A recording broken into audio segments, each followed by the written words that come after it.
Iran supremo Khomeini మాయమైపోయారు. కనిపించటం లేదు. గత కొన్ని రోజులు 11 రోజుల నుండి జరుగుతున్నటువంటి ఉద్యమాలు దేశవ్యాప్తంగా వివిధ ప్రాంతాలలో ప్రభుత్వ కార్యాలయాలను కూడా విప్లవకారులు లేదా ఉద్యమకారులు లేదా తిరుగుబాటుదారులు స్వాధీనం చేసుకుంటున్నారు. ఇంకో పక్కన పహాల్వి ఎవరైతే రాజవంశపు వారసుడు ఉన్నాడో అతనికి మద్దతుగా నినాదాలు పెరుగుతున్నాయి. ఇస్లాంకి వ్యతిరేకంగా అక్కడ at the same time Persian దేశం మాది అంటూ ఆ ఆందోళనలు జరుగుతున్నాయి. వీటన్నిటికంటే కూడా ధరల పెరుగుదల అన్నటువంటి ఆందోళన అన్ని వర్గాలు కలుపుతుంది. మతాలకి అతీతంగా ఇంక్లూడింగ్ ముస్లిమ్స్ కూడా ఆగ్రహవేశాలు వ్యక్తం చేసిన షియా ముస్లిమ్స్ కూడా అక్కడ.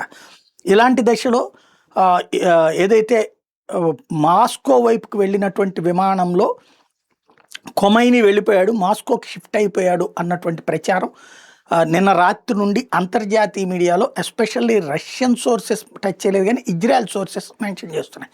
ఇజ్రాయెల్ అమెరికా దాడులకు సిద్ధపడుతున్నటువంటి వేళ అక్కడి నుంచి షిఫ్ట్ అయిపోయాడు ఖొమైనీ అన్నటువంటిది ఎంతవరకు వాస్తవమో ఇవాళ రేపట్లో తేలిపోతుంది.